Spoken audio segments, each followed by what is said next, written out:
harga minyak telah naik lebih daripada $110 satu barrel. Jom saya tunjuk. Okey, kalau kita lihat di sini, harga minyak agak flat. Tiba-tiba tengok ni, dia telah melonjak ke 115 satu tong.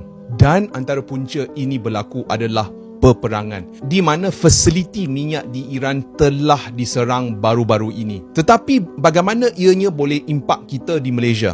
Jika harga minyak antarabangsa naik, apa yang akan berlaku adalah harga diesel yang telah diapung ada kemungkinan akan naik. Dan apabila harga diesel naik, ada kemungkinan hampir semua barang akan jadi lebih mahal. Selain daripada itu, untuk dapatkan RON95, kita kena menggunakan minyak mentah. Tetapi jika harga barang-barang naik, inflasi akan berlaku. Dan apabila inflasi berlaku, peniaga-peniaga akan start rugi. Dan apabila mereka start rugi, ada kemungkinan mereka terpaksa tutup kedai. Dan apabila mereka tutup kedai, ramai akan kehilangan kerja.